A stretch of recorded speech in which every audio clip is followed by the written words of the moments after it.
Hey, buddy old pals. Welcome to Crowdfunding Countdown. We're going to take a look at every single board game campaign, finishing up in the next week. Just for you, my favorite people in the world. We're going to do a speed round edition, and that's right. We're going to go through this snip, snap, bang, pow. Really because I have a lot of tabs open and not a lot of time.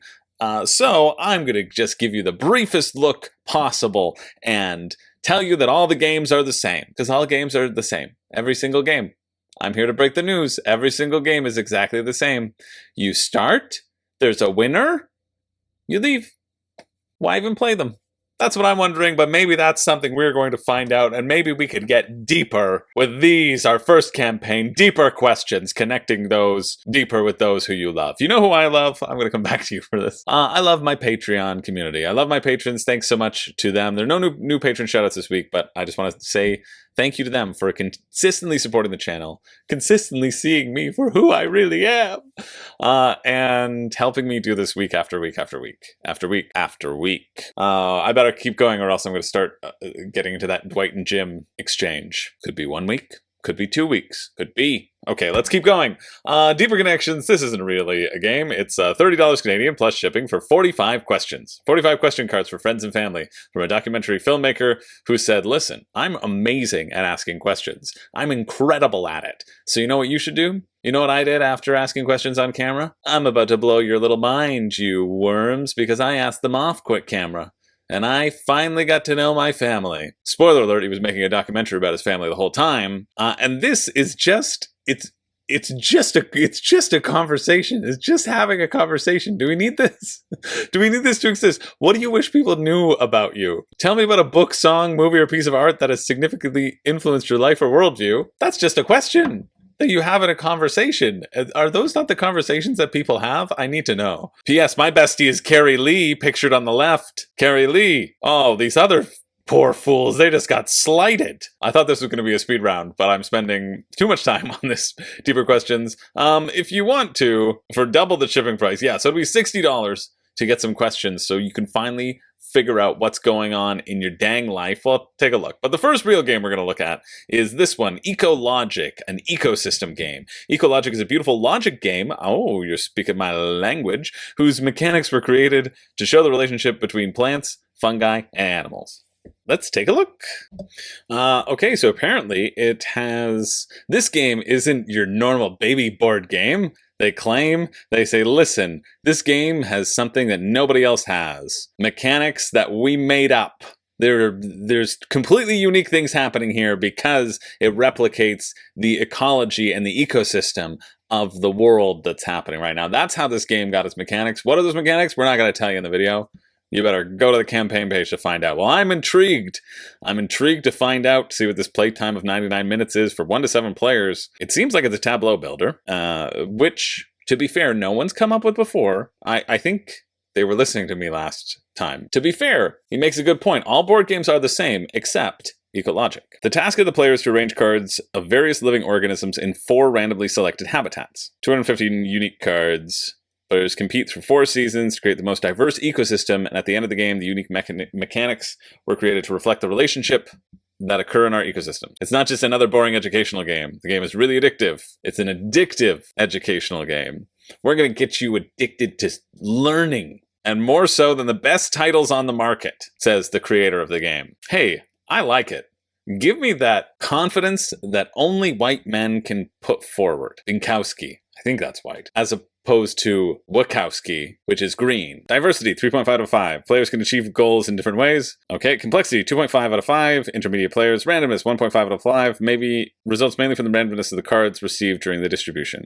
Competition, 2.5 out of 5. You have an impact on each other, but the key decisions are made within your own board, so more of a solo game. And variability of gameplay, 4 out of 5. Each subsequent game is unique because there's lots of different habitat boards and cards. All in pledge, $100 Canadian, €65. Core game and 3 expansions in a box. Or just the standard pledge, which is 60 Canadian. Well, yeah, I like this. €39. That feels like really reasonable. All sets in one box for the early bird. That was a good early bird. Too bad you tune into Crowdfunding Countdown like a friggin' chump. Who came up with this idea? Okay, how to play. Fill in ecosystems of the 4 habitat boards with species cards representing various living organisms. Start with 4 different habitat boards, which you arrange in front of yourselves. Among them are deciduous forest, pine forests, wetland forest, lake forest, river forest, flood forest, field forests, and meadow forests. Seems like a lot of forests. Additionally, game expansions include seaside forest, mountain forest, city forest, and garden forest. All the well-known ecosystems. Get 8 cards at the beginning of the game, shows you what food gets produced, what the species type is, and how much food is required if you're an animal. Each turn consists of 4 steps. Card exchange with the bank, playing a card within a habitat, preparing 2 cards to pass to another player, okay, and then passing the prepared cards. So simultaneous gameplay, great, that's why you can play up to 7 players. When playing plant cards, you receive food tokens essential for feeding, herbivorous animal cards, and these animal cards in turn are necessary when placing a predator, because they eat them. Oh, sweet. The rulebook is just right on the page. You don't even have to click away to it. That's what we've been reading. I would like to see a component count, because I don't know if you have the same habitat boards or not. Because you draw 4 habitats. I mean, if there's only a certain number of habitats like it was listed before, there's going to be some duplicates, but I guess you just shuffle them all up. Each plant will also produce biomass and lose some biomass at the end. So there's a whole flow of what symbols you're trying to meet and what you're trying to eat, etc. In step 1, you can make an optional exchange depending upon the season, so there's some trades that you can have. Oh, cool. I really do like this. So the Skylark here can eat certain types of stuff, and so it says it on its card, and so when you put something down that's like a plant, it gets the biomass markers on it, so that's basically the resource that you can use to purchase other people, and then at the end of the season, those sort of biomasses can potentially dwindle. That's what they were saying. But that's how you mark how it's been used and then still keep it up as a tableau. That's nice. Every adventure brings risk. Bilbo Baggins knew this well. Our project also carries risk, although the biggest risk is really on you, because we might not deliver it. That's basically what this is saying. But they're like, listen, if the campaign funds, we will do it sooner or later. We're planning at the beginning of December 2024. Wow, however, a subcontractor may mess up. Couriers go on strike. Trade is stopped by another virus. They're like, listen, if those things happen, and they could, they really might, the shipment may not be on time for Christmas. This is unlikely, but it is a possible risk. This is delivering in 2027. That's my bet. Price doesn't cover shipping. Poland, it's €5. Most EU countries, it's $7.50. UK, 10. To the USA and Canada with a K, it's 20. I don't know where Canada with a C is going to be, but maybe we're out of luck. 20 or more. So essentially for me, it's a little bit shy of $100 if I want just the base box. If you wanted to get everything, which 45, 35, and 27 cards, 117 when it's 245 cards, 244, so 117, so about a half increases it by a little bit more than half. Yeah, this game seems all right. I mean, it seems like Wingspan, and it seems like many other tableau builders. I don't quite see where everything in this game is completely different, because it isn't. I mean, you have just a bunch of different habitats. It's like Wingspan if you randomize the habitats, and you're like, dang, I really wanted to place this bird here, but I can't. I gotta put it in the wetlands. And then presumably in the habitats, you can only eat what's in your habitat, and so you're developing your own little chains of tableau, but then you're just making 4 different tableaus, essentially, in a line. And actually, I don't even know if that was a real rule. That's just kind of what I'm intuiting. But yeah, seems nice enough, seems fine. Not something that I would want to pay $100 for.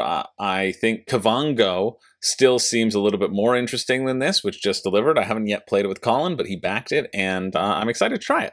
So yeah, if you're interested in that, it finishes on the 23rd. That is Wednesday at 6 a.m. Moving along to this one just quickly. Squishyland, a reading adventure board game for kids, an innovative and magical board game designed to help children develop foundational literacy skills from grades pre-K to 2nd grade. I just wanted to see how long shipping was going to be. Okay, we're on a mission to get it on your tree before Christmas. I think that's pretty important, Brandy. Ships to the U.S. and the grand landscapes of the Canada? Of the Canada. Yes, of the Canada. $10. Oof. Don't ship to Northwest Territories. I'll tell you that for free for $10 that you're already paying for. There's some reading skills and card packs. It's Candyland, but you only get to move if you read correctly. It's like me. I only got to read my book if I finished my typing lessons. That's true. We had, over the summer holidays, we had like a contract. We had a contract that was like, hey, I'll read this much French, and I'll do this much typing for Mavis Beacon Teaches Typing. And then you got a reward at the end. And the reward was always a book. Which was great because I liked reading, but I think it was a trick too. It was It was all that work for more work. I was so foolish and young. Yeah, this is $35 and then $10 shipping, which I think that's probably wrong. But what can you do? Is that's about, $60 to get this little reading game to your kids. It's nice that it's happening before Christmas, but the only kids I have, I'm not allowed to talk about because they don't know I exist. But if you're interested, that finishes Wednesday, October 23rd at 2:50 p.m. Okay, next up, we've got Citizens of the Spark. Recruit clever combinations of animal citizens to your city in this card drafting game for 1 to 5 players. Drafting game of clever combos. I like that. The spark brought them intelligence and technology, but also a prophecy of doom. Thunderworks games. I've always heard good things about Thunderworks, and I don't know if I've ever played a single Thunderworks game before, but all of their stuff has looked like nice, It's a company that, I don't know, what are your thoughts about Thunderworks? Drop in the comments down below if you've played a bunch of their games. I don't think I've played any. Oh no, that's not true. I've played Cartographers. I think they did Cartographers. But I haven't played their Role Player, because I know that's a big one, and I haven't played any of their circus games, which look good. Anyway, that's not what we're talking about. We're talking about this one. Draft groups of citizen cards from the center of the table to your tableau. Whoa, wait a minute. You're putting cards in a tableau? It seems like you ripped that right off from Ecologic, the only game that's ever done it. Plagiarism. Or maybe every single game is the same. I don't know. Maybe it's that. Seems like irrefutable proof to me. For context, go look at the pinned comment on the last Crowdfunding Countdown. If you want to know why I keep harping on what I think is very funny. 30 unique animal citizens in the box. Nearly endless card combinations in the box. Over 300 cards. 30 unique animal citizens. 300 cards. I don't know how that works. All of this is it's a drafting game. Exclusive items. You get a transmission pack, 36 cards, 3 new citizens, 3 randomizer cards. Oh, is it a deck builder, but a tableau builder? I don't know. This is why I like to just go to the rulebook first, How to play. Here we go. On your turn, take a group of citizens and their sparks from the assembly. Add the cards to your city, stacking multiples of the same card. Okay, so there are multiples of the same card. There's 30 different ones, and then there's 10 of each type, I guess. Perform an action. Activate one of your citizens. Resolve their action. The more copies of the citizens you have, the stronger effect. Love that. That sounds great. Follow. Once resolved, other players may follow your action, activating a matching city from their own city. All players discard their activated citizen. Add 1 spark to the remaining groups and replenish the cards in the assembly. Ooh, this sounds great. Activate one of your citizens and resolve their action. The more copies of citizens you have, the stronger its effect. So you get to activate the full effect, and then everybody else can activate a matching citizen, so probably just the base effect of that citizen, thereby making the strength of the follow action. Let's go. $40. This, again, Thunderworks, this is a game where I'm like, yeah, it seems good. $56 Canadian, and then there's going to be shipping, which we will get to. I guess we'll check that first. $8 shipping to the US. Yeah, Thunderworks has always had pretty decent shipping, which is pretty good. $16 to Canada. Again, this is like a $70, $75 game for me. Probably not quite that, but I think this does feel good. This is already entering pick for me territory. Follow action, you got my heart. 300,000 combinations? Oh boy. Choose a number of citizens based on the number of players. So 7, 7, 8, 9, 10. You shuffle those citizens together. You pull the citizens out. You smash them together. You choose the advisor bandit. Yeah. So it's like that deck builder. Well, it's like Dominion where you choose your market, but you're just going to shuffle up that market and then create a citizen deck and then draw them randomly one at a time. I just want to confirm that I'm correct on my follow action, and I want to figure out what Spark does. I probably said it, but my excitement has pushed it from my head. Action's abilities usually have 3 strength levels, increasing from level 1 to level 3. Oh no, you can choose an action on the move citizen, determine the action strength based on the number of copies of the selected citizen you have. So really, you just get to follow. So it doesn't become a lesser effect, which I think that would be fun, but it becomes, oh shoot, I have 3 philosophers and you have 3 philosophers. Who's going to do the philosopher action first, and when is it not beneficial for my opponent? So that changes a bit of the game rather than it being your own more head-down approach, because you're like, they only get 1 action, whatever. You really have to pay attention to what you are allowing the other players to do, which, yeah, I like both either way. It just changes the feel of a game, changes it a little bit more to be more involved with each other. Well, it still said it plays in under an hour, so.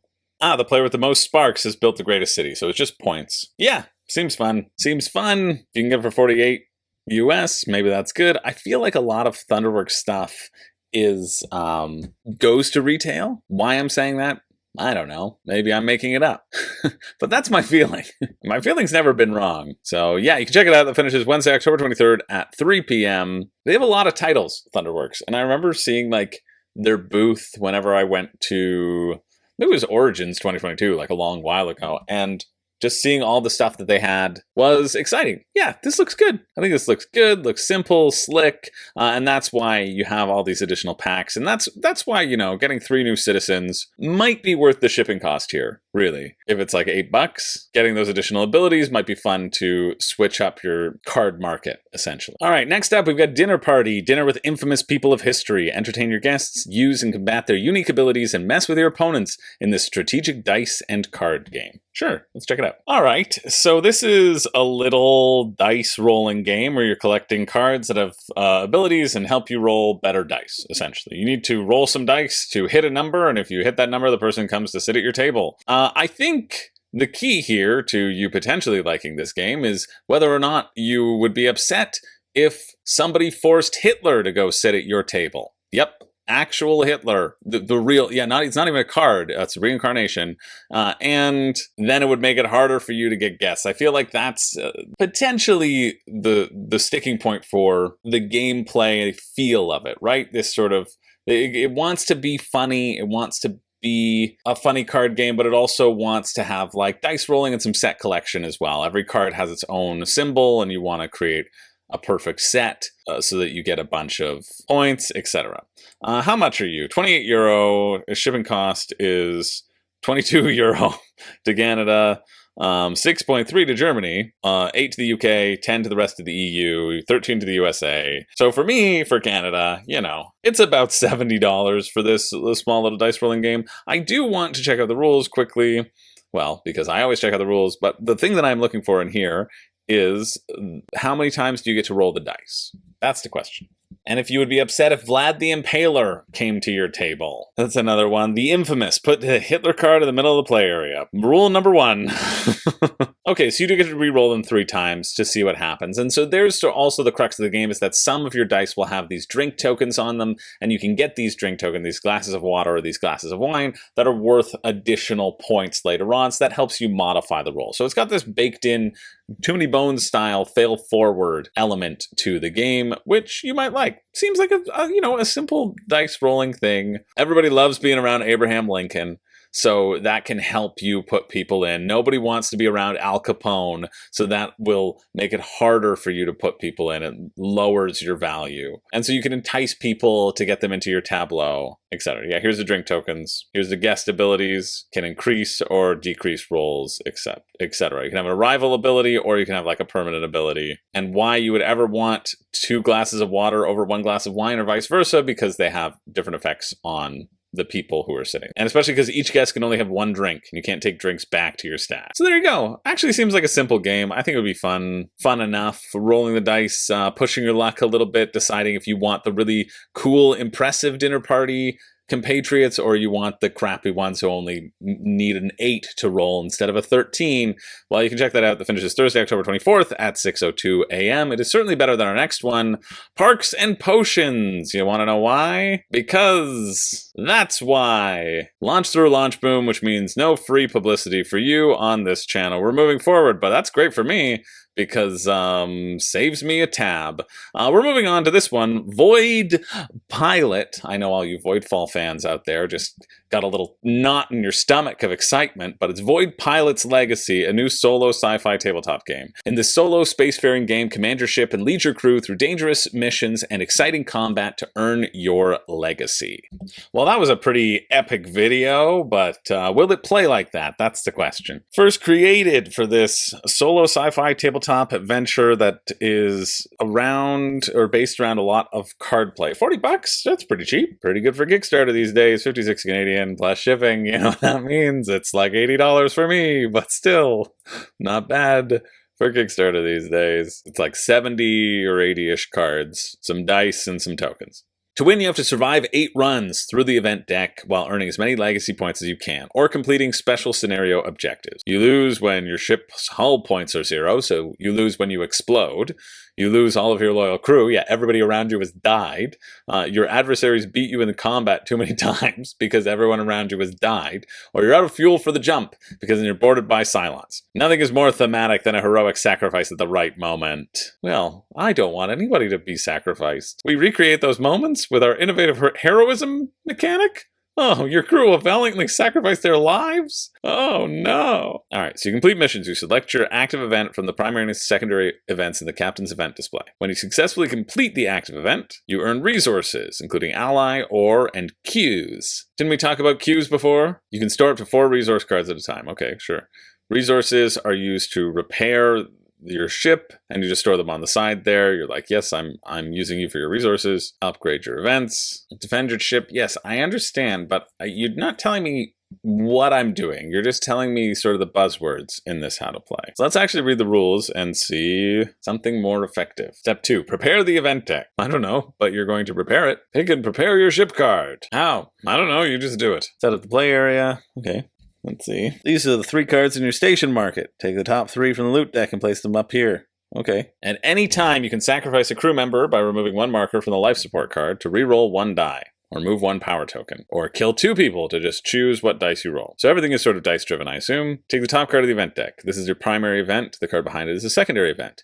You can peek at the 3rd event. Either pick the primary or the secondary to become the active event, so you have a choice. Red cards are mandatory. You can move your power around to let you do different things. So there's a power system that has a little bit of a cooldown in between. You have to choose. You're going to put it into the utilities, and then you can spit it out. So you have to plan ahead. You select your active event, roll the number and the type of dice indicated. Your modules can modify the number. If you succeed, follow the instructions next to the check mark. If you fail, follow the X. So gain it as a resource. So it's just a bunch of dice rolling checks, essentially. It's giving me 20 strong vibes with multi-use cards and like checking to roll things, but upgrading events gives you multiple rewards, so you can flip them. You flip the card and it's harder. And then you can purchase technologies, which will do different things on the ship. This doesn't seem bad.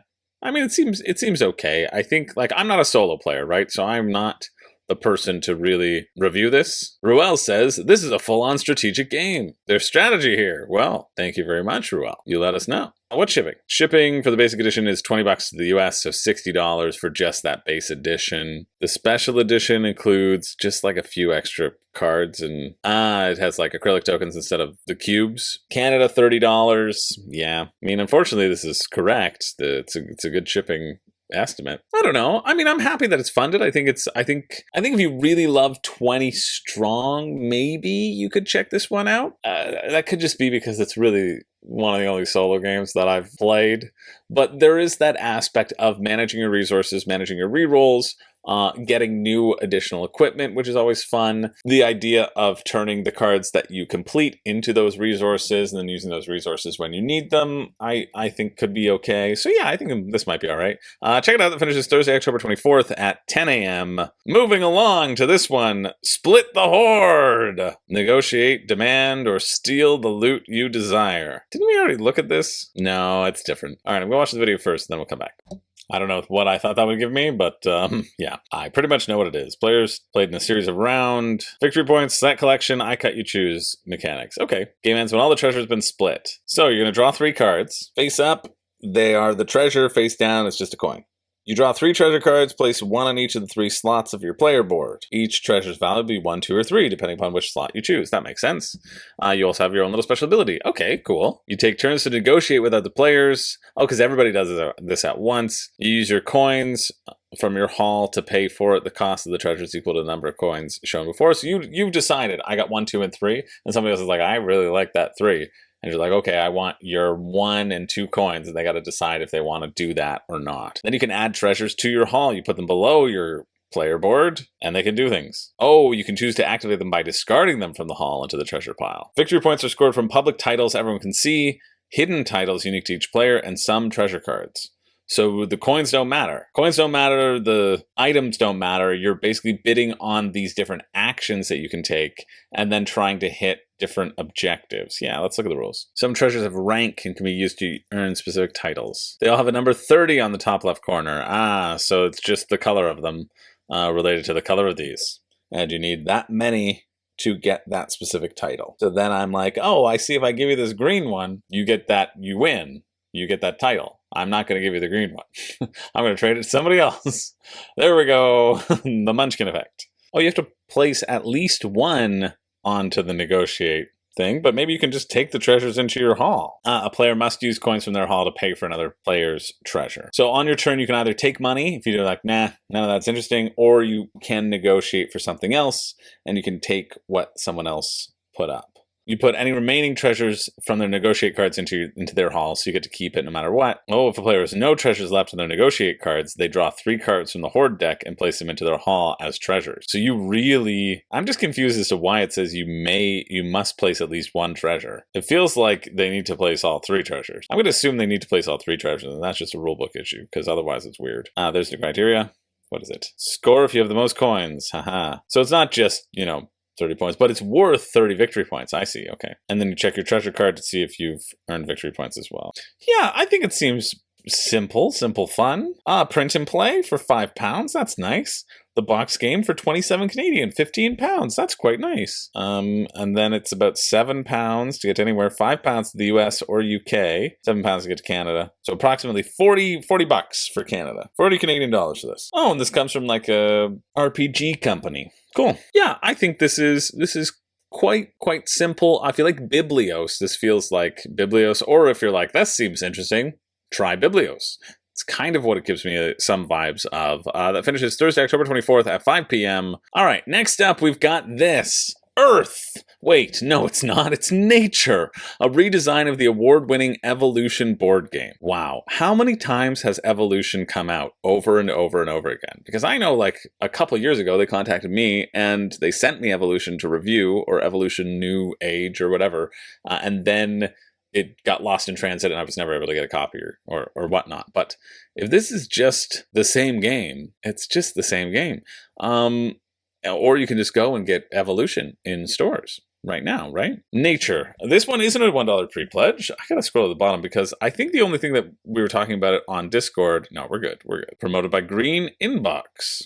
Well, there you go. Screw you, Launch Boom. I will like that company until I hear that they're also evil. I think there was something really poignant about our conversation on Discord about Nature, just that you can look at it and get lost in it. But also, too, the idea that there's so many different boxes, there's so many different expansion modules, and somebody was worried that, oh, if I don't get it now, I'll never be able to get all the expansion modules.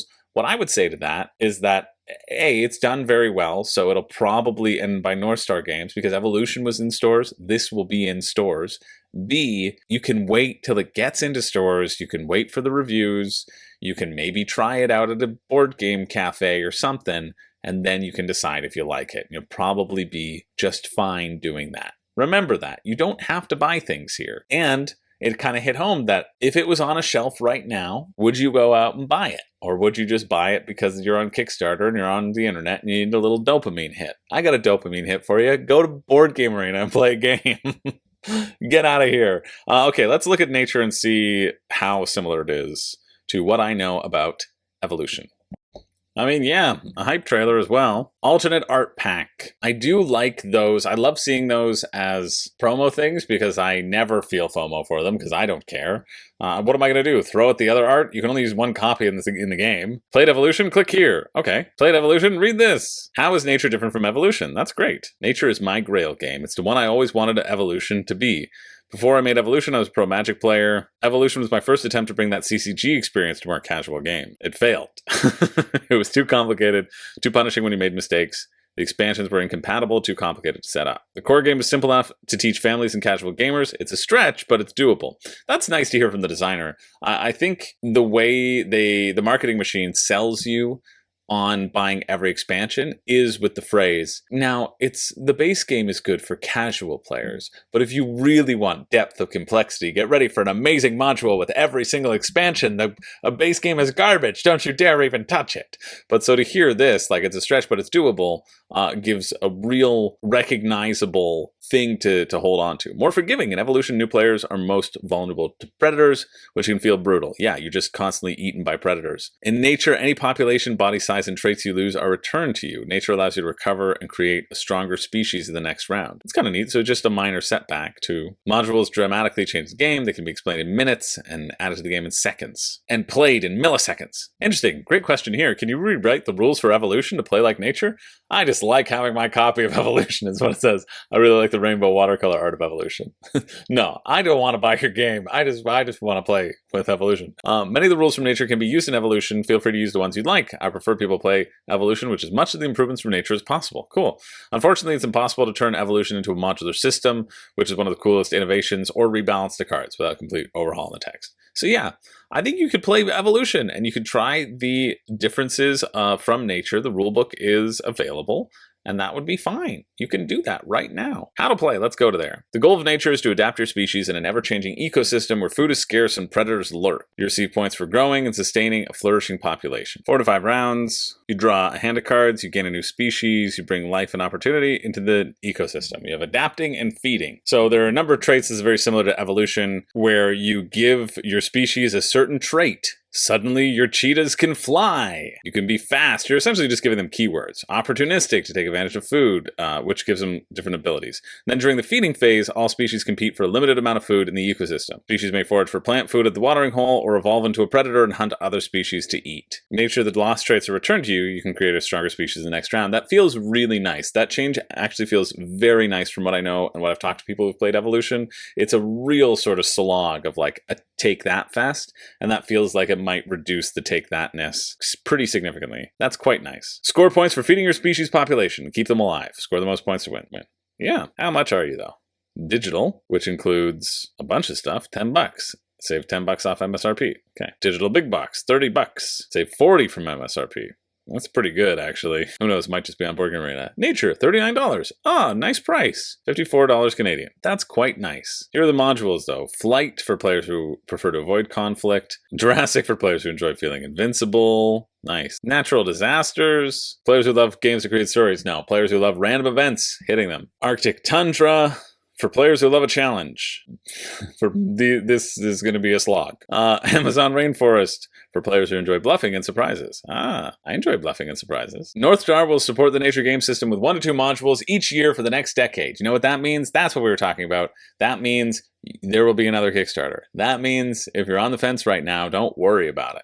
That means if you don't have the money right now, don't worry about it. But we do have the big box, $109, $151. With a $40 game, adding in $70 for 5 different modules, $13 a module. That feels pretty nice, actually. Again, I don't feel like you need it, but I think this is the one. Like, here's the thing. I think people go so crazy with their all-ins when they've never played the game system before. If you've played Evolution and you're like, yes, I love Evolution, but could have a couple tweaks, and you see these tweaks and you're really excited about it, great. I think you're exactly the target audience. Go for that big box. If you haven't, you're not allowed to get this game. I'm sorry. That's what the police just off screen told me to tell you. You're not allowed to do it. I wish it was different. I wish you were, but you're not. Because it exists, because you can go out and you can see and you can feel the difference or you can try it. Like, don't get it just because Earth was a huge hit that everybody talked about and it's the same theme. Because I know there's some of you out there who are feeling the pull. That's the pull that I feel. I'm like, nature. Nature theme is good theme. Oh, I like nature theme. Nature theme still isn't on my shelf as much as I want it to. Give me more nature theme. Nature theme, always good game. That's what I'm thinking to myself. Timeline, June 2025.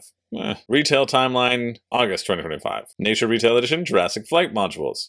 Q 2025 Arctic and Tundra Natural Disasters module. 2026 Amazon Rainforest module. That's how they get you. You can wait until the inevitable Kickstarter with their 1 to 2 modules as they develop them, get the big box then. In fact, get a better big box because it'll hold all 7 things. Shipping cost, US, Deluxe big box 14, retail 9. So that's pretty nice.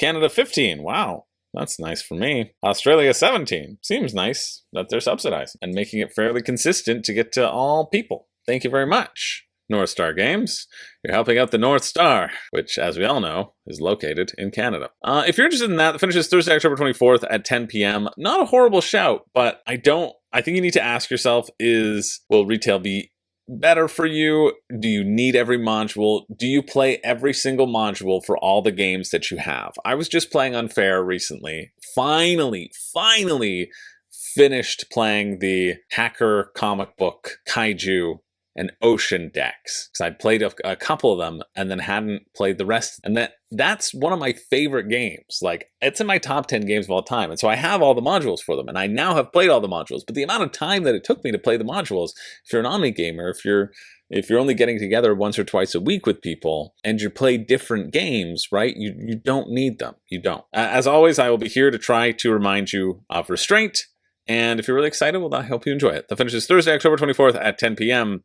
Moving along to this one just quickly, because it's a rolling right. And the week is too long and it's getting too late for me to cover all of them. But I want to see what this one is, because it said, like the dice throne of rolling rights. And I thought, ooh. But I doubt it. I bet it's just a buzzword. So I just want to see. All right, I see the comparison. That's fine. This does seem like a pretty fun roll and write, to be honest. You're going to roll and you're going to assign them in secret to your asymmetric character. That's where they're getting the dice throne comparisons, because you have all these different, your special attacks here are asymmetric, and then your basic attacks and your movement are the same.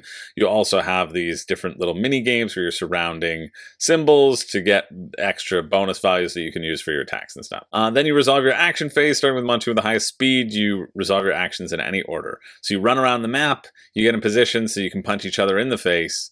It feels like the person with the highest speed just wins, because you can move so that they can't attack you all the time. Oh, you're powering up these devastating attacks. So they're kind of one-time or two-time use attacks to deal damage and to murder, combat, or puzzle. Okay, if all your rivals' health drops to 0, you become the most powerful person and you win. Or if you visit Waystones, at any point you've collected 4 Waystone marks, you win the game. So it's kind of King of Tokyo-esque is really what I would compare it to, a roll and write King of Tokyo that actually has a board. Yeah, you know what? Seems fun. I'll give it to you. It seems fun. If you want it, it's $5 for print and play. Or it can be shipped. Some tokens, 3D printed tokens can be shipped to you if you want it. Plus 3 new battle maps that they're getting people. But really the deal is the $5 one there. And it's $5 if you do printed plays. Might be worth checking out. If you're interested, that finishes Friday, October 25th at 1 p.m. Moving along, we've got Biohazard, Raging Outbreak. Biohazard is an easy-to-learn but hard-to-master, fast-paced strategy game with an innovative mix of mechanics. In the dystopic, not-so-distant future, the world is rapidly getting infected by an extremely contagious biological pathogen, and players have been assigned different areas that they must protect.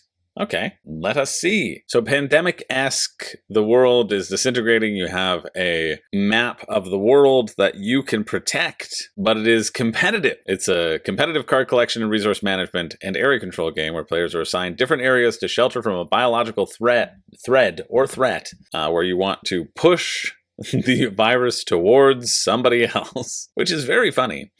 Standard edition, €45, 68 Canadian. I don't know, did I hit my head or something? These things seem like they're more reasonable than the previous weeks. How to play features a fast-paced gameplay by turns. Draw phase, action phase, spread phase. 1. Add cards to your hand. 2. Develop the vaccine, build barriers, buy action cards, or play action cards. Okay. 3. Select a region and spread the biohazard. After players completed all 3 phases, the turn moves to the next player. It's like it's like mean Ticket to Ride. It's like Ticket to Ride has a disease. You draw up to 3 cards, add them to your hand. Look, there's your wild token, like Ticket to Ride. You can build your barriers. You can buy action cards. You can play action cards and build the vaccine. I want to see how you buy the action cards, essentially. Spread. You roll a region, you select a region, and then you roll the dice to see how it expands. Cool. You get faction cards, you have a secret objective that you're trying to work towards. Yeah, the rainbow cards are like Ticket to Ride. Okay. Easy to understand. Build barriers. Here's what you can do for your action. The barrier costs the color of the land of your resources, so a red and a blue. Develop your vaccine. Pandemic meets Ticket to Ride. Exchanging equipment pieces on the vaccine. You get points in return. 3 resource cards of the same color to get an action card. Action cards will do different things. And then play action cards. You can play as many action cards as you want, as long as you got them during the previous turn. Scoring system. You get points by building walls. You want to bring regions into lockdown. Okay. Developing vaccines. You can get mucho points for developing vaccines. I think this looks fun. I think this looks like a really nice take on mechanics that we learned in Ticket to Ride, along with some action point systems. That does look fun. Shipping to the US and Canada is 19 or 21 or 23. Shipping to Germany is 8, lowest to 8 in Germany and Spain. Or the rest of the EU countries, €11. The standard edition, again, is 68 plus that 23. And shipping, again, would be about $100 for me. In Canada, again, too much for me. But still, I think this looks good, right? It's better than the utter garbage that was happening last week. For sure, we're now getting games that look pretty decent. But again, there's a lot of decent games out there. And which ones are you willing to back? Although, you know, maybe because this isn't the crowd for this sort of lighter weight game, I think people see and recognize the mechanics from Ticket to Ride, and they go, oh, Ticket to Ride, I played that. Now I'm no longer a board game baby.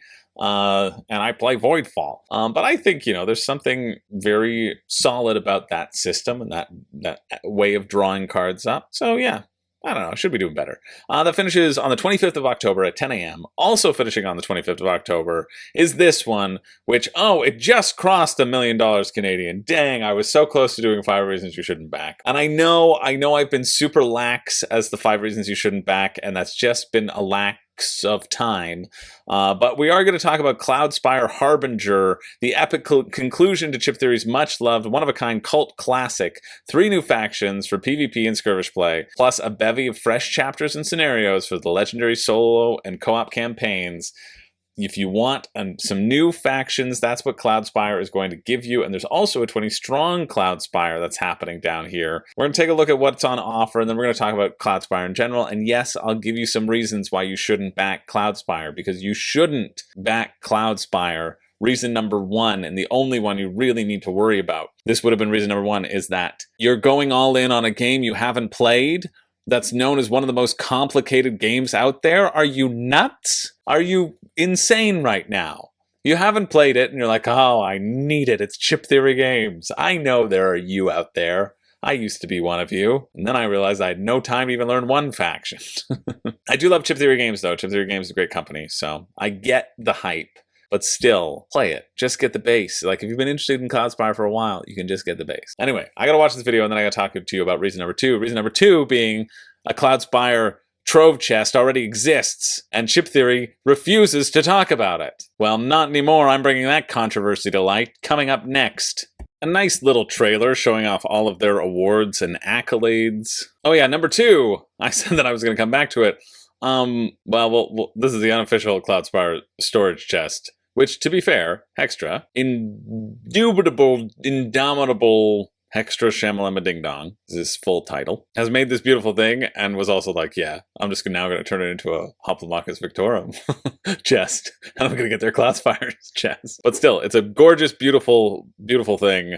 If you have a 3D printer, again, I got to shout out Extra, and I got to shout out JSS155. It's 2 hours before you're fed, bud. You got to wait. You can come here for a cuddle if you want. Is that what you want? You just want some love and attention? Want some affection? Oh, I'm happy to give you JS500. That's him. I was pretty close. Anyway, they're both the friggin' tops. But, Chip Theory, I know you took the idea from Extra and nobody else. There's no way you could have come up with a trove chest for a different game on your own. There might be a way. I don't think there's a way.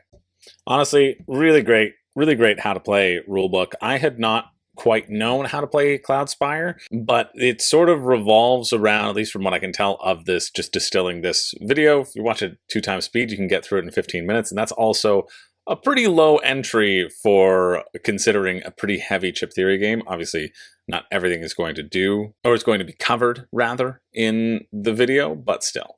You want to be smacking your opponents in the face, or really just getting as much source as you can, which is essentially mana. Mana that helps you do build actions, put troops onto the board, build spires onto more source so that you can get more source, so that you can build more troops and attack each other, etc. You're going to be stacking things in a specific stack order as well, so that whenever you take damage, it's the thing on the bottom that goes away. All this sort of fun stuff. You have these hexes that you'll flip over, and there's a starting setup where you choose a hex, you flip it over, you position your tower, and then you flip everything else up. So you have a little bit of that shaping of the modular board with that tactical aspect to it. And then a lot has to do with your own factions as well and the different tech trees. It is a Chip Theory game. There's going to be asymmetric abilities, all all of which that play pretty significantly different than the others. Defeat your opponent's fortress gates while protecting your own.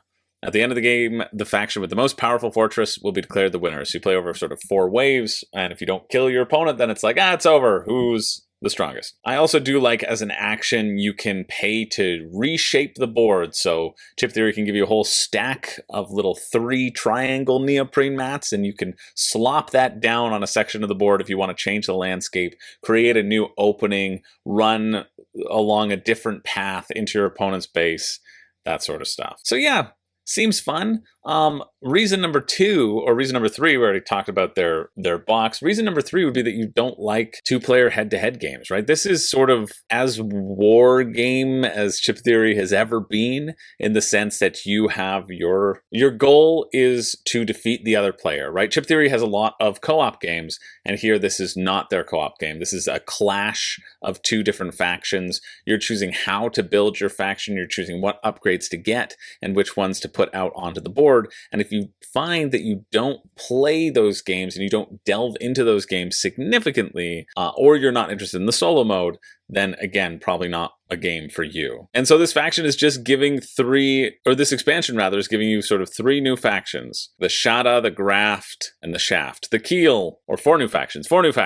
And so you can have base set and the new factions as your starter set for Cloudspire at $240. All the new things bundle, minus 20 strong, $480. All new gameplay, $514. Become a strategist, would have been over $1,000, but pretty good. You know what Chip Theory did? I'm going to shout them out right now. At WSBG, we gave out a Player of the Year award. We're like, yeah, this is the person who is the most sportsmanship, essentially, is what it was. And all the judges voted. They're like, yeah, this guy's pretty cool. It's Jonathan Naylor. He won Great Western Trail last year. Didn't win a ring this year, but won the Big Earn, the sportsmanship award. And Chip Theory, who was like a major sponsor for WSBG, Chip Theory was like, that's cool. We like people like that. We love good sportsmanship. We're going to give that guy a strategist pledge. Like a strategist pledge, which is just mind-blowing to me. But that's just Chip Theory, because they're a great company. Am I interested in getting an all-in of Cloudspire for $665? Absolutely not. Where is this box that they've talked about? I would be more interested in the 20-strong Cloudspire deck at this point. The Cloud Storage box, $100. The ultimate storage for cloud storage. Flat rate shipping, as Chip Theory always has. And this is why, you incorporate shipping into your total costs, right? Because there's so many games out there that will be like, yeah, it's only $70 and it's $70 shipping. Then it's a $140 game. Chip Theory is like, hey, it's $110 and $10 shipping. And then it's a $120 game, right? The cost is the cost. The cost is what it takes to get to your door. And for so many Kickstarter things, they never see retail. I mean, there is some Cloudspire at retail, but I bet rarely. And I know Chip Theory has like a pretty enforced map policy that like the cost is the cost. And so you're not going to find it cheaper, but it's so many things they don't hit retail, right? And so the retail price is essentially garbage. It's essentially useless to you. You have to decide, you have to evaluate for yourself. Oh, great. This is a $40 game with $70 shipping. No, it's a $110 game. I understand that at your store it might be $110 because they also have to factor in the shipping. Yeah, and it might be different somewhere else in the world because they don't have to factor that in as much. It doesn't matter. What matters is the cost, right? You are paying this much, so factor that into your decision making. That's why I always factor it into my decision making. That's why I usually go, oh, that's nice shipping, or oh, that's pretty good. But really, I think, no, this is a $100 game for me. Like, that's why I always have been saying, oh yeah, convert it to Canadian after shipping, it's $100. And I've been saying that a lot recently, or $90 or $80. And I say, do I want to pay $80 for this game? Do I want to spend $155 for this game? Or however much Cloudspire the base game is. The base game is what, $150? Yeah. That's pretty standard with Chip Theory's costs. Their games are expensive because their games are overproduced. They're stuffed full with plastic, and the cards are plastic, and they can't be bent, and it's completely waterproof, and the chips are thick. And it just depends on if you like that style of game, if it's worth it to you to make that cost work or not. And their games are sound, right? Like, their games are well designed, I feel. But a lot of it has to do with the experience, right? The experience of the game that they give you, and that's tied up with their deluxifications. I feel that as well. Anyway, Cloudspire has been known to have nice solo modes. I think Chip Theory games, a lot of people like their games at solo as well. And it does seem like a fun, simple system. I say simple, even though it's one of the more complex ones. I think the complexity comes from the tactical decision-making that you need and from understanding all of the movements and all of the keywords. The thing with Chip Theory games is that, like, rules-wise, too many bones, you're moving people on a 4x4 grid, and sometimes you aren't even moving them, because if they're ranged, they can hit anywhere. Like, rules-wise, it seems fine, but then every time you pull out a baddie, they have a different keyword to them. Right? And then how does that keyword interact? And what are the rules in which the keyword has that emphasis on the board? And so coming up with all those things, I think that's where the complexity comes in. Anyway, if you're interested in that, that'll finish on the 25th at 11 a.m. We are going to move on. Well, no, we're not. To this one, Restart. We're not moving on to this because it's another Launch Moon campaign, but we do have a side tangent with this one because the creator was exceptionally rude.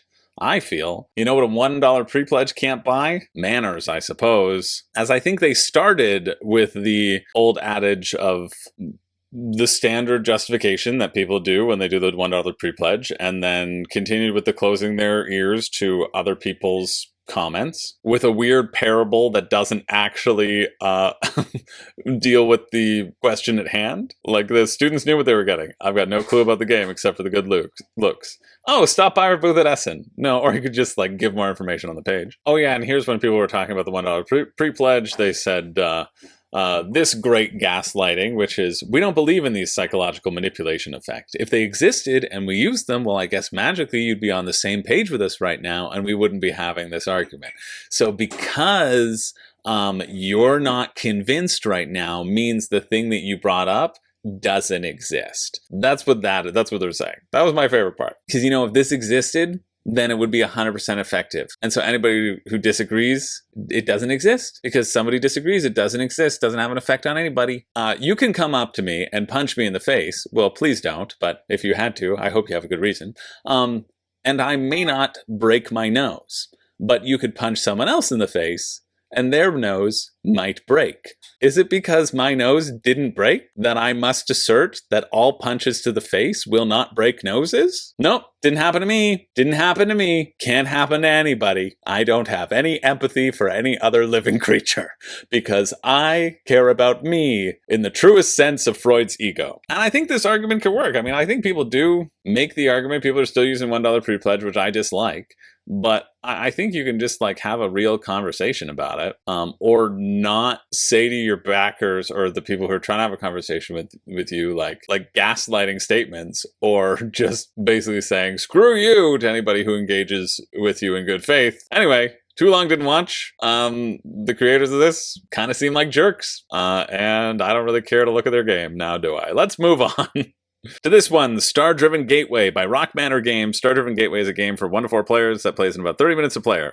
It can be played competitively or cooperatively, depending upon which episode is selected during setup. It's the first game in our new sci-fi universe where players choose a unique faction and then assign crew cards to stations on their ship to explore the sector and complete mission. Cool. Rock Manor Games, they made Set a Watch, if I am remembering correctly, which generally I am. Haha, there we go. Oh, they also did Lawyer Up. I thought that one looked cool. I think that was supposed to be sent to me at some point. So I thought it looked neat. I was like, yeah, I'll review it, but yeah, it never came.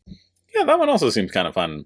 90 minutes, 1 to 4 players. Transports players to a future without energy scarcity and puts them in command of an asymmetric starship in their outer reaches of the galaxy beyond the influence of the United Worlds. Choose a faction, unique ship, stats, crew, and upgrades. Select an episode, so the scenarios. Oh, cool, same people who brought Set a Watch, if you like that system. MSRP, $99, $79 for Game Found. What's in the box? No, I prefer How to Play. StarDriven Gateway, $79, so 111 Canadian, plus shipping will be like $130 for me. That's gonna be tough.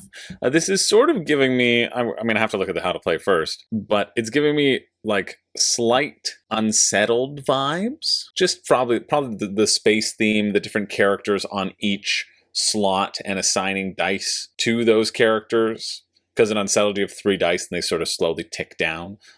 Here you're going to be having 6 characters that you're assigning to various parts of the crew, and Then you'll activate a station with dice. Activate a station at the die's value, so it'll determine the efficacy of what you can do. Once you've spent 4 of your activation dice, you can take a rest to reroll all of your dice and bring your people back. Free actions you can take on your turn at any time, and that's what your crew are providing you. Cool, I like that. It always feels really great when actions cost you a lot, and then you have a person who does that thing for free. I like that in games. Like you get that satisfying haptic feedback right away. Work in progress rulebook. Yes, please. I like how you can upgrade your crew as well. You can jump, so you can teleport from sector to sector, or you can move in a specific sector or move a little bit more slowly. You can attack or get ready to attack. Oh no, you can ready an exhausted crew on your ship. That matches the result of the activation dice, because whenever you use a crew's ability, they get tired. You're revealing new sectors every time you jump into them.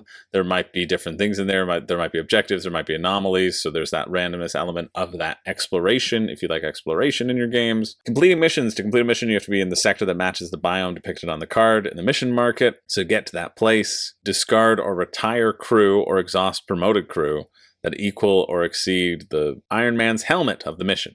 So they go and they live on the planet, and they live on a mission up north and live happily ever after. This is just talking about that there might be space pirates that attack you, the Warbound. End of the game after you've hit the required number of points or tokens on the galaxy map. If a player ship is destroyed, triggers the end of the game as well. That's great, no player elimination, but you can die. Finish the current round, then play one full final round of the game. Yeah. Points for each council world that you control. Points for each reputation, anomaly that you've collected, so going out and exploring, crews, so you can get points through developing your own people. 10 episodes. Then it looks like there's 2 cooperative scenarios, so it's more competitive than cooperative, which is good, because I think this looks more exciting when it is competitive. Definitely looks fun. I think if you like space themes, they say that they're really heavy on the space theming. If you want a game where you're going out and you're exploring and you're trying to maximize the efficiency of the actions, you can't always do the exploration actions that you want to. You have to manage a ship. You get that sensation of action management with some randomness of rolling dice. That finishes at 3 p.m. on the 25th. Moving along, also the 25th at 3 p.m., Invincible, the card game. This is by Indie Board and Cards. Become the young superheroes from the shows that they defend the Earth based on and fully compatible with Astro Knights. So it's essentially an Invincible themed Astro Knights, but it's a complete standalone game that can be combined with Astro Knights. I wonder how similar these powers are. The fact that it can be fully integrated with all existing Astro Knight content gives me hope that it's very different. Astro Knights is a very fun version of Aeon's End. Astro Knights just has a rotating market of cards. You don't have the same cards in the market. You can just buy one of each type. And Invincible is a fun IP. Play as Invincible, Adam Eve, Rexplode, Duplicate, Robot, and Monster Girl. It's like any sort of standard deck builder, Astro Knights and Aeon's End. You're going to play cards so you can buy more cards. You're also going to fire out weapons and attack a boss who has a bunch of evil minions that are out, making your life a living hell. I always describe Astro Knights as a simpler, easier version of Aeon's End because I find that the bosses are a little bit easier. I'm kind of inclined to be interested in this. The Aeon's End and this Invincible card game feel like generally pretty decent Kickstarters. Although it depends, right? Like you can get the regular Astro Knights for $50 right now, and this will be $70 plus some shipping. But what I do like about the Indie Board and Cards Kickstarters, they always give you these little mini expansions. So you have the main thing, and then you get this small expansion with a couple more heroes and some additional cards. Oh, the new Guardians of the Globe with Shrinking Ray, the Mauler twins. Oh, cool. Yeah, I feel like it's really earning, like it's going to be a little bit cheaper at retail, but with these 2 extra things, it might be really earning its keep. If you haven't tried Astro Knights or Aeon's End and you like deck builders, this would be a good thing to look at. So if you're interested in that, finishes Friday, October 25th at 3 p.m. Moving along to a big one. Ooh, almost at that 1 million bar. Good, I didn't miss out on another one. We have Speakeasy by Vital Lacerda. Take on the role of a savvy mobster boss in the 1920s Manhattan during Prohibition in this innovative area control game. Renee wants to show off Bounce Off. It is certainly not as complex as Bounce Off, but we did find ow. Find a copy of Bounce Off at Value Village for $8. Yeah, okay, Renee did. This is proof I love you. And, well, I told Renee I didn't need it because we have the Temu version, Game Bounce, clear knockoff version. Game Bounce, Bounce Off, you can see the quality, right? This is why you get your board games at Value Village. Oh, wow, it is really different. Yeah, obviously. This is a horrible, pathetic excuse. It's not obvious. Usually it's like the exact same. Oh no, and the balls are even smaller in this one too, yeah. Really? Yeah, it's just... The balls are smaller. The balls are You're smaller. gonna let me get you Bounce Off. You're gonna suffer with small balls. Anyway, as I suffer with my small blue balls, I'm also going to take a look at Speakeasy. Just a little bit less complex than this, but, you know, we'll give it a go. Oh, I thought it was just about booze, but it's about being a mobster. That's exciting. Let me see if they've got a rule book. I think we need that. Worker placement and card management game. You take on the role of a mobster who's under the employ of Lucky Luciano. Manage your own speakeasy empire in Manhattan. Use your leverage to keep your business running so you can earn your share from Lucky. Your goal is simple. Get rich or die trying. 13 rounds of speakeasy representing the 13 years that Prohibition lasted. You'll send your capos to visit with the persons of interest, enhancing your operations board through strategic card play and executing a variety of actions to build your criminal network. So you're going to have all these 9 people who you can choose from. Okay. Maneuver things around the board, grow your own network, maybe go into rival territory? I don't know. Managing your fleet of trucks will be necessary to distribute your illicit liquor. You can ambush rum runners, steal their barrels of liquor, so you don't even have to worry about getting it somehow. Cooking the books, managing your money are the keys to your success. Cool, this seems fun. Let's see the rules. Will contain more volume of components than any of our previously released Deluxe Lacerda titles. The game box will include a custom design insert with a deeper box than On Mars, Con Bon EV, or The Gallerist. Wow. There's so much stuff. $124. Yowza. There's also these goons. Each goon you return to the supply temporarily increases your attack or defense strength by 1. Is it the supply, though? Yeah, it's just the general supply of goons. That makes sense. So the flow of goons isn't as easy as just like plop out your cheap ones. It's get the goons when they're cheap and then use them when you need to use them. So basically there are 4 acts of the game, 4 rounds of the game. There'll be different things that happen in each act. So in act 1, 2, and 3, Lucky Luciano is going to have a phase. Player rounds will always happen. Your capos, your additional workers, the high-ranking members of your family will slowly dwindle. They'll get killed off, I guess, if you want to think about it thematically. Those will dwindle. Actually, this doesn't really have an impact whatsoever. It seems like the return of the capos is just an upkeep sort of thing, so who cares? Player rounds is where the majority of the stuff's going to happen, and then just the fact that there will be a mob war in the first 3 acts, probably because a mob war happens at the end, after your player actions, and so why would you do it in the last round? Because it's the scoring phase. Cops will populate the board more and more as you go throughout the game. Then it's area control for who controls the best buildings, because the number of buildings in the district does not matter. Cool, and some of your actions are determined by the buildings that you control, right? If you have some stills, you can actually distill liquor. If you have casinos, you can enable more gambling that happens, or more money laundering. Cool, and then it all sort of revolves around the actions that you're taking and the spots, the worker placement spots that you are really taking on the board to be able to do different things, a wild amount of different things depending upon where you go. Just so much stuff that it is hard to process what is going to create a good strategy for you, and that's part of the Vital Lacerda experience. It's like, I don't know, I'll try something and realize halfway through the game that my choices were horrible. Looks well made, moving parts. I think the area control is going to be slightly meaningful, and there's going to be a little bit more direct conflict than other Lacerda games, just based upon the mob wars.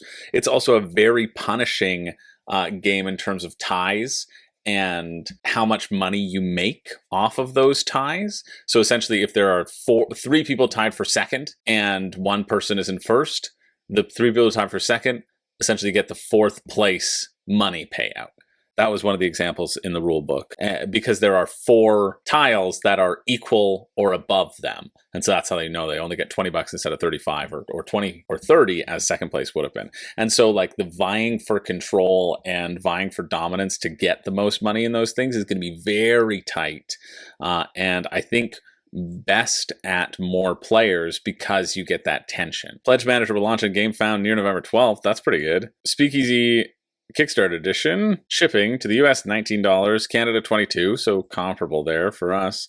$67 to Mexico, $115 to South America. No game's worth that much. No game is worth that much. But again, if you like the starter, if you like lots of things and lots of options of what to do with a single worker, this does look crunchy. Add in a splash of area control, a little bit more direct conflict than the Lacerda games that I am aware of.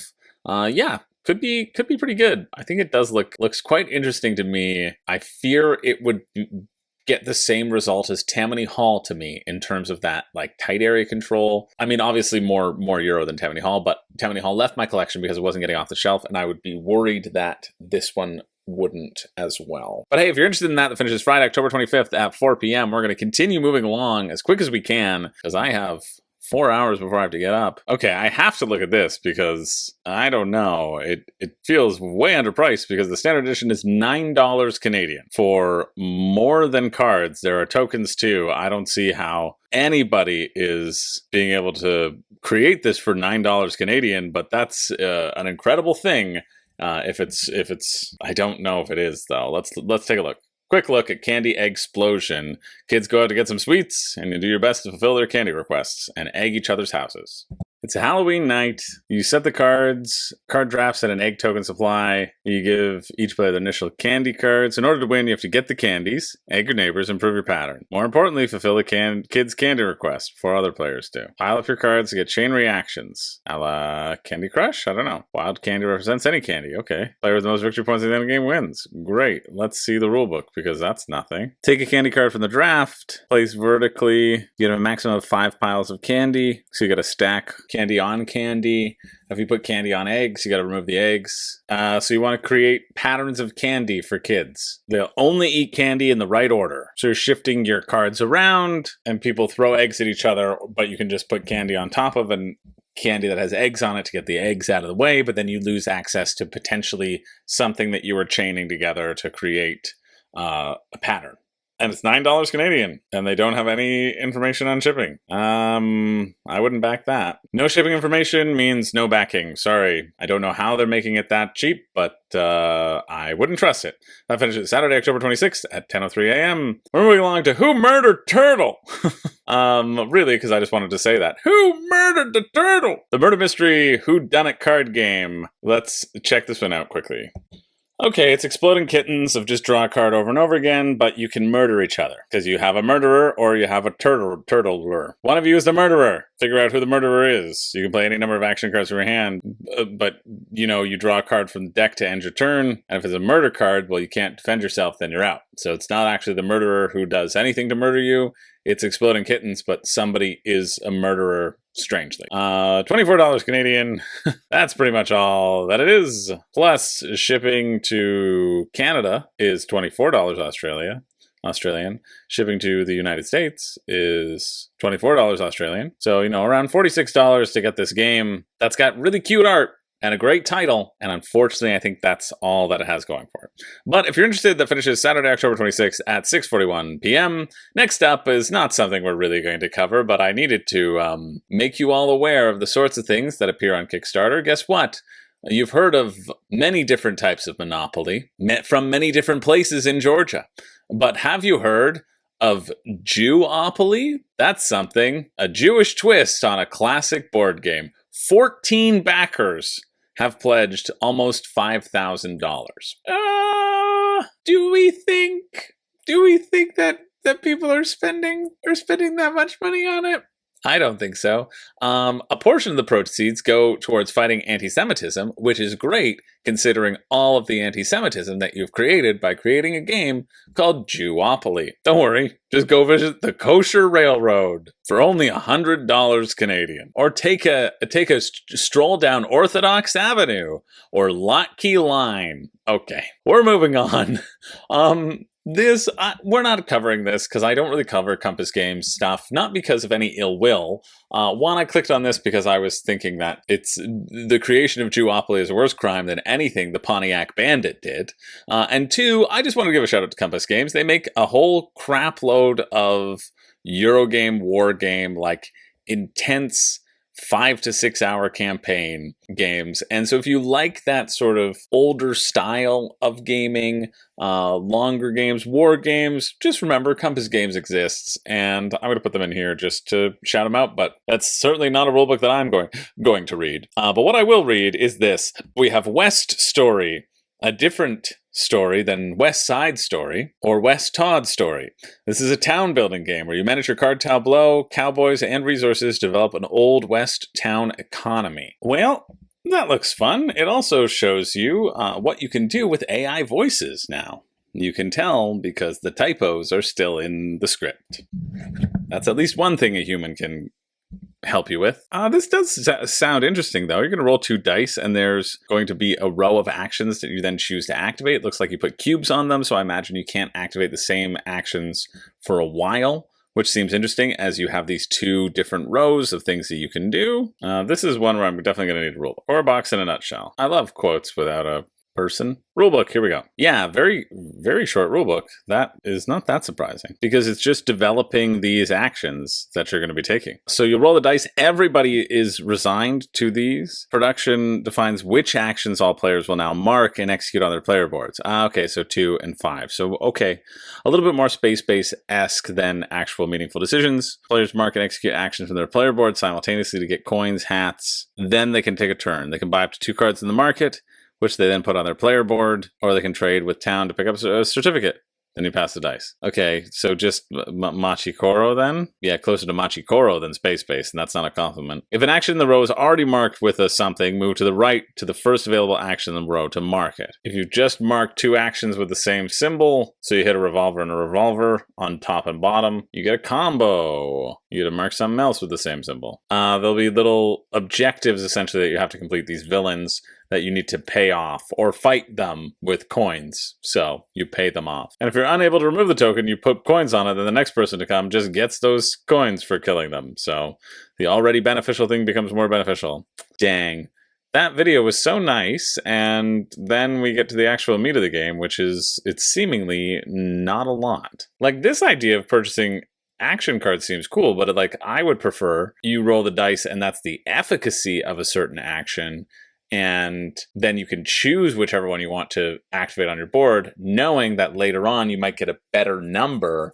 Like, that sounds like an exciting game to me, and maybe I should just design that version of this not exciting version. But when it's just random, it's like, oh, I got to do this action, and I placed the action that I needed on row 3, and you put it on number 4, and a 4 is rolled. Congratulations, you win, right? That's essentially what that means and comes down to. Doesn't seem that exciting to me, but hey, maybe I'm missing something. I don't know. But I'm not going to find out because all games are the same, and that finishes on the 27th at 6:59 p.m. Now, we're not going to cover this camping season, design, build, and manage your own campground, again, because it's Launch Boom, but I am going to put a word of caution to those of you who don't care about the $1 pre-pledge and are wanting to back this thing. I want to look at the shipping of what their estimated shipping is going to be. 19 to 28, 29 to 38. Okay.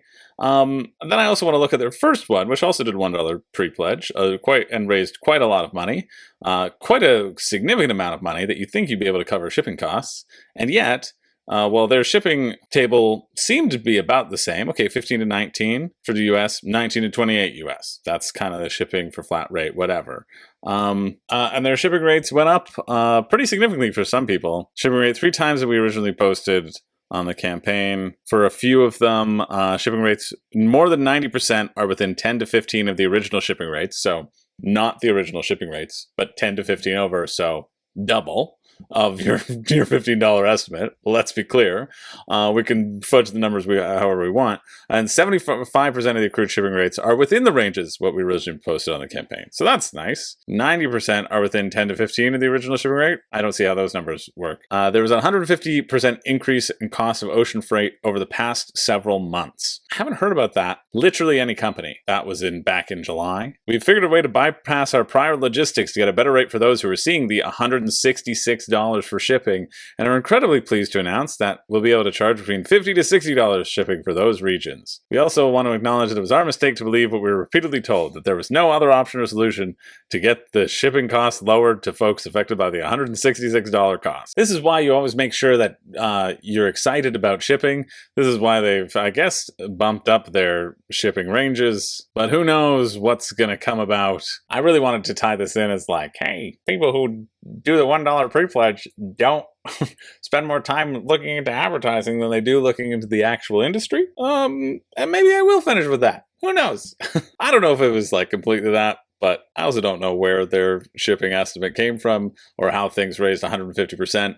And that's not something that I heard across the span of Kickstarter since I kind of exist in this space. So don't know why I didn't hear about it. Maybe it was just for them. And I also think that the shipping costs should be the final mile shipping, and your freight cost is built into the actual game. But they didn't have the margins apparently for that because probably spent it all on advertising. That's too bad. I wouldn't back camping season, but you can if you'd like. But I wouldn't.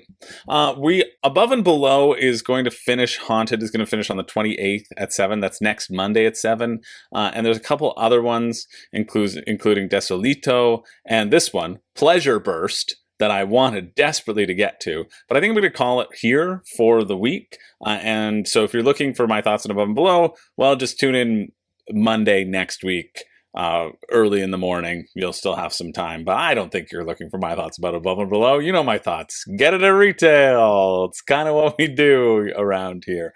But every week I have a pick for me and a pick for you. The pick for me being the thing that I'm the most interested in mechanically, and the pick for you being the thing that I think if you get, you won't regret.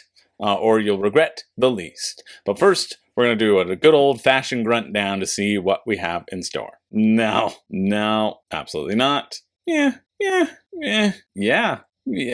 All right. Certainly not. Rude. No, kinda. No, my gut was no, so I should say no. Yeah, no.